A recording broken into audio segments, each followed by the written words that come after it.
The Honourable Member for Nunavut. It's about that. I have appreciated the minister's responses and their willingness to work together. I'll be asking my questions to the Indigenous Services Minister. I understand and acknowledge that they've been willing to work together. In my line of questioning, I will ask responses to be provided with timelines and amounts. My first question is regarding housing in Nunavut. Can the minister please advise how the federal government is investing in new housing for Nunavut in this fiscal year? Minister for Crown Relations. Thank you, Madam Speaker. There are two timelines. One that was, sorry, I'll do this. Too eager to answer the question, Madam Speaker. For the interpreters. There are two timelines I think that was important to bear in mind for people. One, the $500 million in infrastructure that we committed has gone through the Treasury Board. That is intended for shovel-ready projects in Inuit Nunangat over the next 3 to 5 years.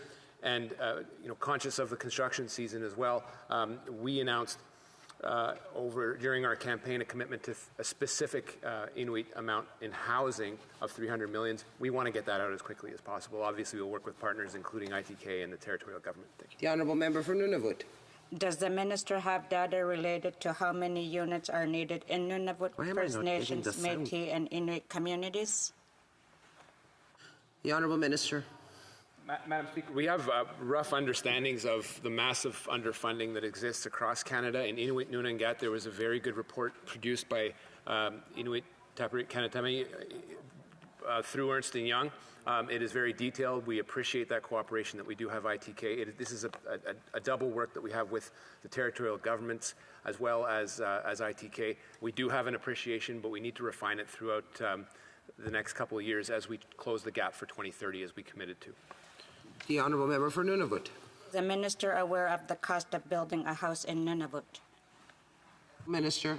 Not as well as the member opposite. My understanding is that it ranges in and around $400,000. The Honourable Member for Nunavut. Does the minister have data related to how much more it costs to build a house as compared against building a house in the South? The Honourable Minister. We know well, Madam Speaker, that $1 in the North costs is much more than $1 in the South. Rough understandings we have, but it obviously varies from community to community, but much more clearly, and particularly given the shorter construction season. Honourable Member for Nunavut.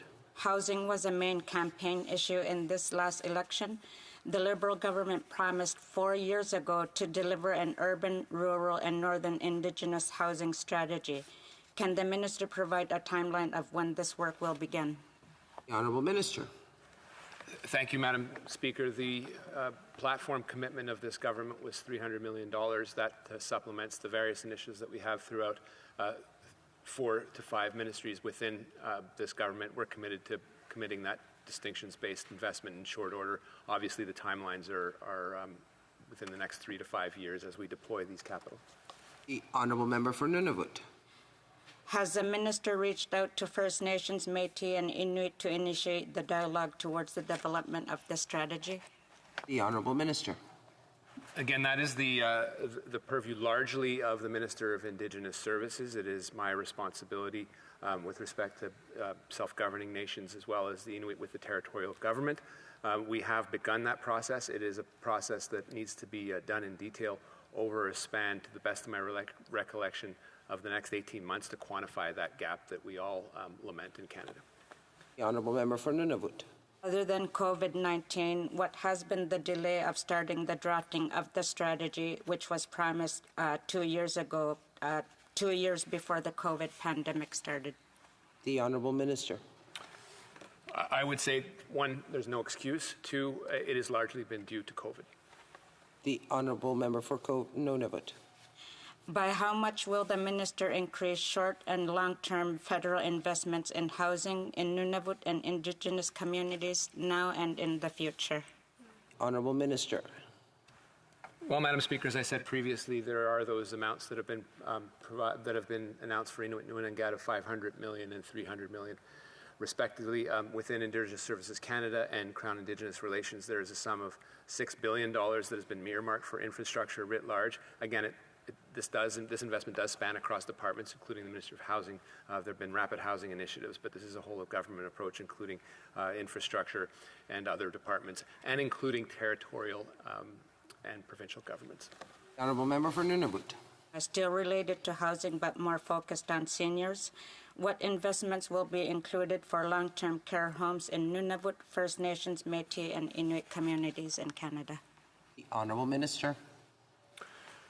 Clearly, we've heard that need, Madam Speaker. One of the biggest concerns we heard, particularly as we saw seniors being heavily affected, especially in my riding, was the concern in Indigenous communities. We heard a need for more long-term care homes, and one of the initiatives that we had faced was to reach out to them directly to make sure everyone was safe. But what we heard as well is there is a need to have more people, and seniors in particular, able to age in their own communities. And that is something we are working on. Honourable Member for Nunavut. The minister didn't answer my question, but I'll move to the next question. What investments will be made to ensure First Nations, Métis, Inuit, and Nunavut communities can take care of their own elders in their own home communities? Honourable Minister. Yeah, in addition to the capital requirements and investments that we will be working with communities to effect, we want to be able to be in a position to empower communities to ensure that their own are able to age in their own communities. That is work that is ongoing and needs to continue. The Honourable Member for Nunavut. Will these investments be made? The Honourable Minister. Again, these are investments that need to be worked within the priorities that are expressed by the communities that we serve. Clearly, we have heard that need, and it is something that we are working to fulfill. The Honourable Member for Nunavut. I'm going to turn now to the next set of questions regarding energy. All 25 of the communities in my riding run on diesel. The Kulit Energy Corporation is eager to explore renewable energy production across Nunavut.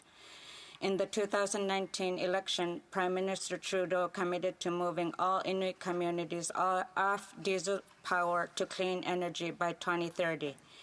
Nunavut has yet to see any significant investments toward this goal to date.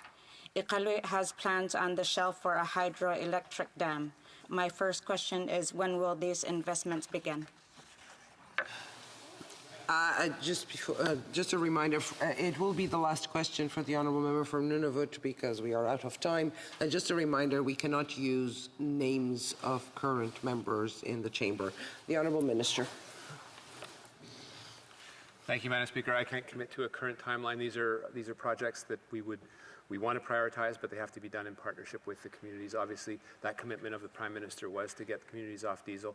It is extremely difficult in the north, but we believe that's a challenge that we can face together.